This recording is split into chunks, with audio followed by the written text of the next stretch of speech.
बहुत समय पहले की बात है। हरे भरे पर्वतों और नदियों से घिरे एक शांत वन में एक दिव्य स्त्री निवास करती थी।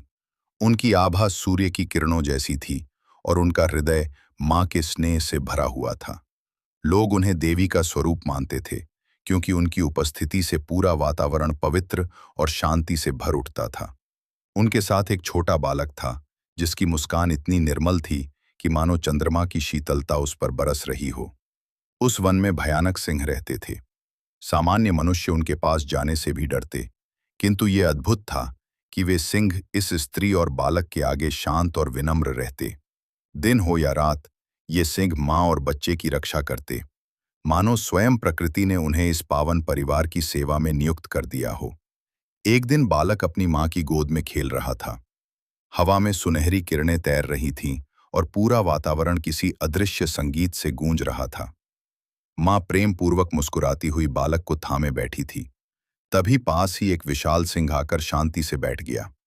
बालक ने अपनी छोटी उंगलियों से सिंह की आयाल को छू लिया। सामान्यतः सिंह का स्पर्श मात्र ही भयभीत कर देता, परंतु उस क्षण सिंह की आंखों में एक अनोखी कोमलता झलक रही थी। वो गर्व से सिर झुकाकर बालक का स्पर्श स्वीकार कर रहा था। माँ ने उस दृश्य को देखकर अपने हृदय में गहन आनंद का अनुभव किया। उन्होंने मन ही मन सोचा, यही तो मात्र प्रेम की शक्ति है। जहां सच्चा स्नेह और करुणा होती है, वहां हिंस्र भी मृदु हो जाते हैं। ये संसार प्रेम से ही चलता है और प्रेम ही सबसे बड़ा धर्म है। वन के अन्य प्राणी भी उस क्षण पास आकर देखने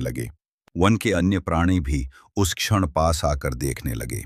मोर अपने पंख फैलाकर नृत्य करने लगे। हिरण झुंड बनाकर शांत खड़े रहे और आकाश में पक्षियों ने मधुर स्वर में गान किया।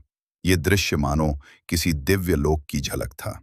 धीरे धीरे पूरे वन में ये कथा फैल गई कि एक माँ और बालक के प्रेम ने सिंहों को भी शांत कर दिया। लोग दूर दूर से इस दृश्य को देखने आने लगे। वे जब भी उस माँ को नमन करते, उनके हृदय से सारे भय मिट जाते। बालक की मासूम मुस्कान सभी के जीवन में आशा और आनंद भर देती। समय बीतता गया, परंतु उस वन की ये गाथा आज भी सुनाई जाती है। कहा जाता है कि जब भी कोई सच्चे प्रेम और करुणा से किसी के समीप जाता है, तो सबसे कठोर हृदय भी पिघल जाता है। सिंह, जो शक्ति और बल का प्रतीक हैं, उस दिन मात्र प्रेम के आगे झुक गए। ये कथा हमें सिखाती है कि सच्ची शक्ति तलवार या युद्ध में नहीं, बल्कि माँ के प्रेम, बच्चे की मासूमियत और करुणा की कोमलता में छिपी है। यही प्रेम संसार का वास्तविक आधार है।